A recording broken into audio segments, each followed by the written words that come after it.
Sungguh-sungguh Allah sangat ridho ketika seorang hamba itu makan ketika sesuap nasi dia muji Allah, ketika minum seteguk nasi dia muji Allah. Itu kalau orang diridhoni Allah itu wali betul.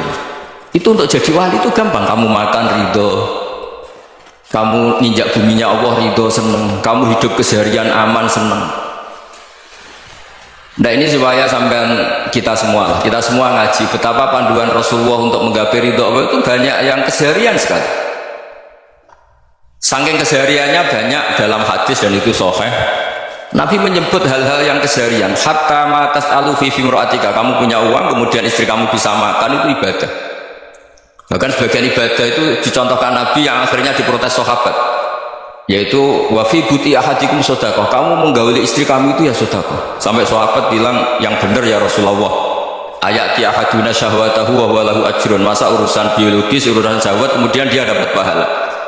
Nabi menjawab, alai salawatu aha fi haramin akana alaihi wisrun, bagaimana kalau dia meletakkan ke yang tidak benar, itu kan dosa.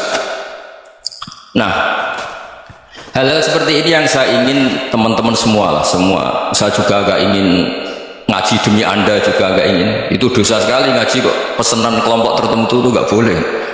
Islam itu untuk semua, jadi ya cuma karena di depan saya jenengan ya seakan-akan jenengan korbannya. Itu ada ilmunya dalam usul fikih itu. Jadi orang itu harus ngaji usul fikih. Nama yang disebut, mungkin masukan masih ingat zaman ngaji usul fikih, nama yang disebut itu tidak jaminan sebagai prioritas perintah.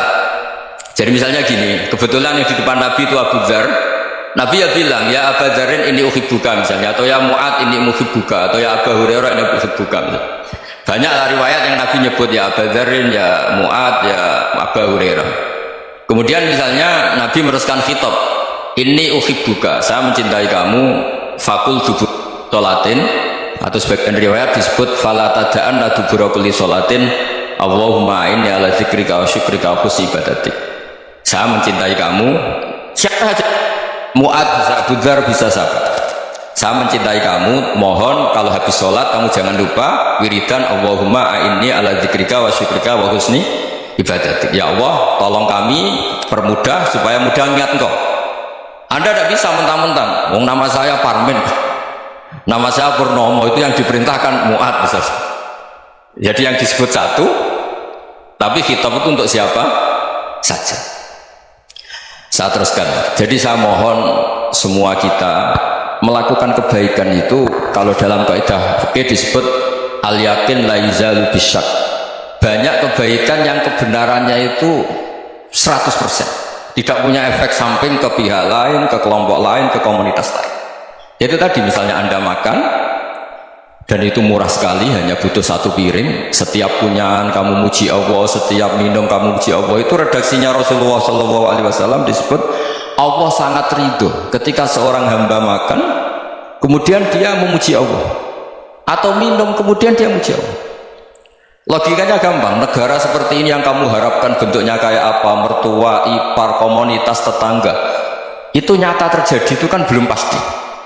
Sementara yang mesti terjadi adalah kamu butuh makan, kalau tidak mati, butuh minum, kalau tidak mati, butuh bumi yang nyaman ditempati, kalau tidak kita juga mati. Sebab itu Allah kalau menyebut nikmatnya itu hal-hal yang keseharian. Alladzi at'amahum min ju'. Allah itu siapa? Allah itu yang menciptakan kamu bisa makan, tidak berlebihan. Allah itu yang menciptakan kondisi sosial itu ideal. Zaman Nabi itu ya ada orang munafik, orang-orang pilihan Allah itu juga diuji orang sekelilingnya yang macam-macam. Semua diuji sesuai konteks zaman dan waktu. Nah, tapi ada ibadah-ibadah yang selalu disarankan Nabi. Sampai Nabi itu pernah ditanya, ayul Islam ya khairun ya Rasulullah, Islam terbaik itu gimana? Jawaban Nabi itu unik, itamu to'am, Islam terbaik itu ya makan-makan, jangan santai-santai. Ketika Allah menyebut beberapa kebaikan, falak tahamal aqobah wa ma adrokan mal aqobah, terusannya apa? Fakku rokobah, terusannya apa? Au it'amun fi yaumin di masubah. Ya itu acara makan-makan itu juga Islam. Kenapa? Ya bayangkan kalau tidak ada makanan kita mati kan. Kondisi sosial tidak ideal tuh Anda masih gak apa-apa, tapi kalau Anda tidak makan, Anda tidak minum, Kamu punya istri cerewet masih bisa hidup, punya mertua cerewet masih bisa hidup. Tapi kalau tidak makan bisa mati. Berarti penting mana istri sama makan? Penting mana? Makan. Semoga istri Anda dengar, nanti kamu disuruh makan tapi pulang deh.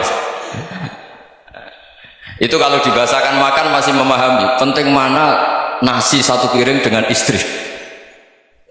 Nggak ada nasi mati, nggak ada istri belum mati. Penting mana? Gak berani jawab kan? Nah, ternyata Anda ada garang kan di depan istri. Jadi saya mohonlah, mungkin Mas Sufyan Sauri tadi yang bisa bantulah teman-teman tuh ngaji yang keseharian saja.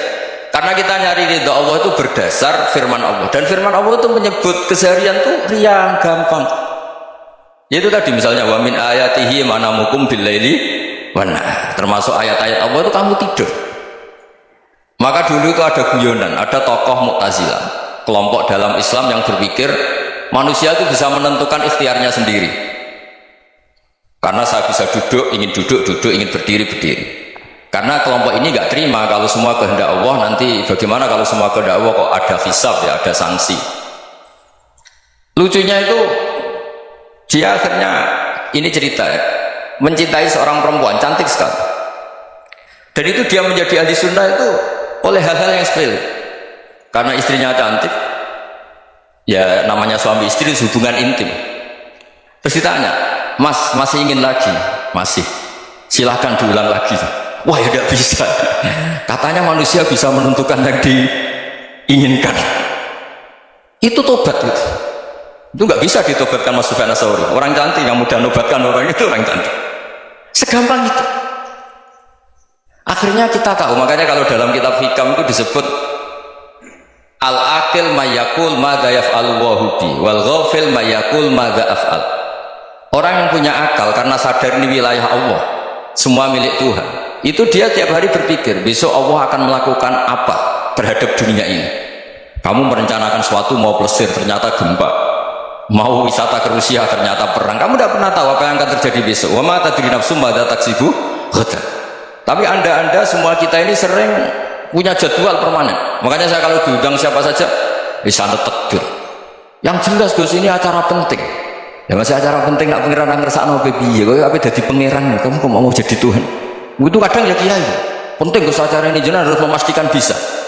Loh kamu itu yang ngajarin tauhid sesuatu itu biadillah kok bilang-bilang apa pas? Pasti. Kalau saya terus tak tobatkan kamu kata saya. Ya kalau gitu Gus bilang insya Allah. Wah itu hati saya, fisik saya, roh saya sudah bilang insya Allah.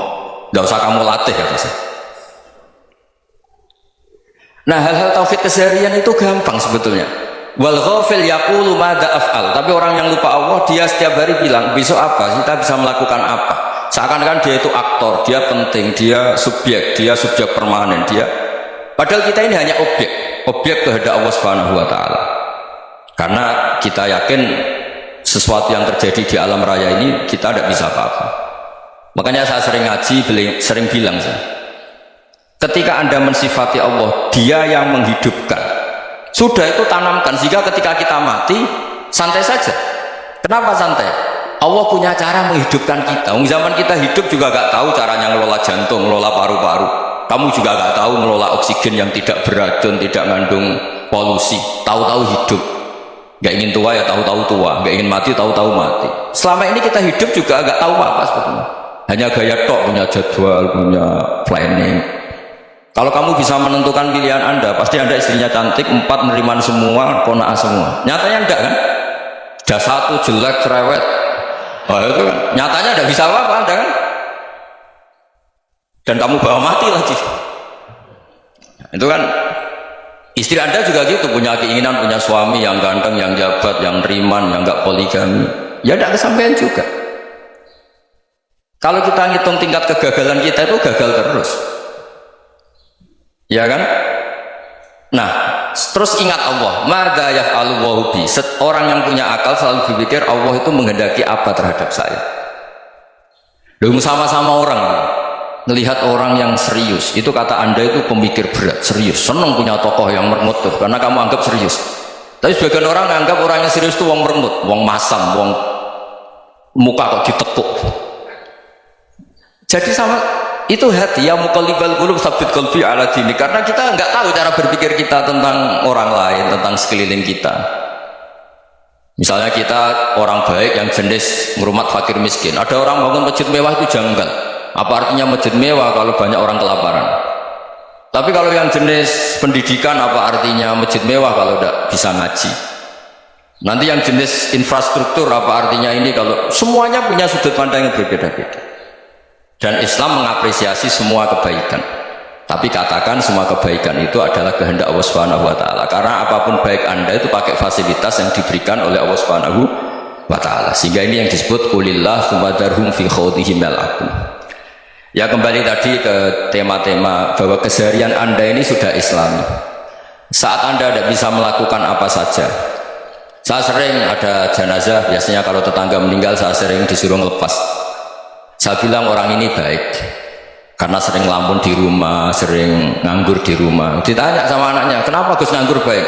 Ya kalau dia nganggur artinya juga gak berbuat sesuatu yang maksiat kan? Ya kan? Orang nganggur di rumahnya ya gak bunuh orang, gak maling, gak korupsi, ya namanya nganggur di rumah. Lah cuma istri cara pandang nganggur gak menghasilkan uang gitu, tapi juga gak menghasilkan kriminal kan? Jadi sebenarnya Islam itu cara, makanya kalau sampai ngaji usul fikih itu ada kitab usul fikih namanya Lubul Usul, itu terkenal sekali di pesantren itu kalau ngapresiasi keseharian itu luar biasa. Izma min mubahin illa wa yatahaqququ bihi tarku haramimma, karena keseharian yang mubah saat Anda lakukan itu ada kehebatan yang luar biasa, yaitu meninggalkan haram. Makanya dulu banyak orang-orang alim ketemu temannya itu guyon sampai semalaman. Itu biasanya yang semangat Islam itu, kiai kok tidak tahajud, kiai kok tidak witir. Orang yang sedang makan uangnya banyak, malam itu tidak kelayaban itu sudah luar biasa. Melawan nafsu supaya tidak maksiat itu sudah luar biasa. Supaya lupa guyon sama temannya semalaman sampai subuh, gejolak-gejolokan menang zaman miskin, zaman kuliah nggak jelas, zaman apa. Melihatnya jangan takut tahajud seperti ini, meninggalkan tahajud, tapi meninggalkannya ini talqul muharramat.